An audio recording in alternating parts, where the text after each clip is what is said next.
एक दफ़ा का जिक्र है कि कोलिस्तान के मुल्क में एक शहज़ादा रहता था।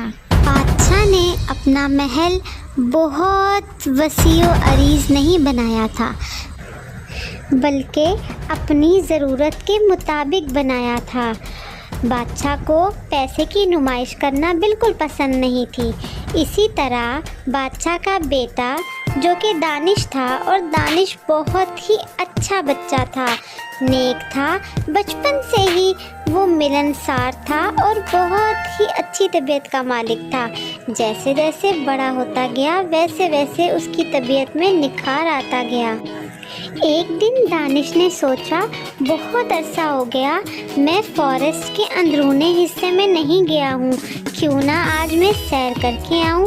ये सोचते हुए दानिश निकला और फॉरेस्ट की तरफ चला।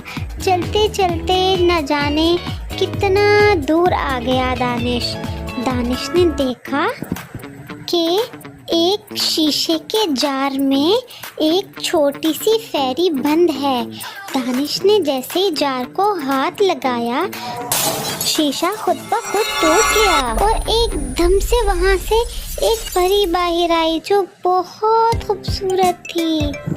परी ने दानिश का शुक्रिया अदा किया और कहा कि तुम एक नेक दिल और अच्छे इंसान हो।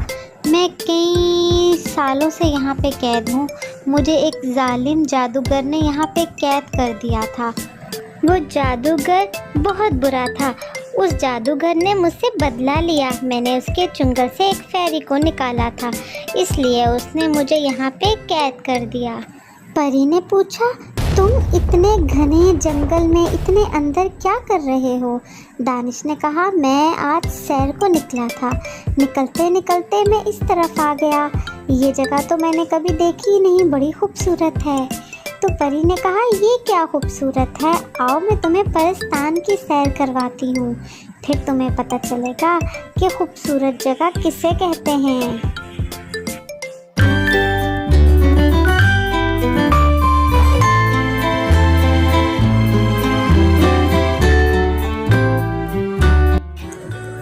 परियों में आपस में बहुत इत्तेफाक है। हम साथ खेलती हैं, चांद पे जाती हैं और हम एक दूसरे का बहुत ख्याल रखती हैं। हम लड़ती झगड़ती बिल्कुल नहीं, परिंदों से प्यार करती हैं और हम अपनी मम्मा पापा का बहुत ख्याल रखते हैं।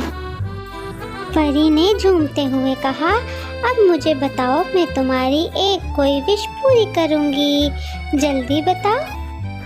दानिश ने कहा, मेरी एक ख्वाहिश है कि मुझसे मेरी रियाया हमेशा बहुत खुश रहे और उसमें इत्तेफाक रहे, कभी लड़ाई झगड़ा ना हो। परी ने कहा, ये तो बहुत प्यारी विश है, ये तो मैं तुम्हारी ज़रूर पूरी करूँगी। और परी ने जादू करना शुरू कर दिया।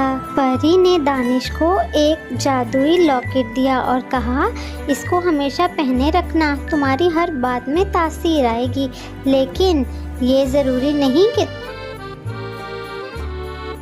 लॉकेट पहनो और अदलो इंसाफ को भूल जाओ। अदलो इंसाफ करोगे तो तुम्हारी बातों में तासीर रहेगी और ये लॉकेट तुम्हारी मदद करेगा।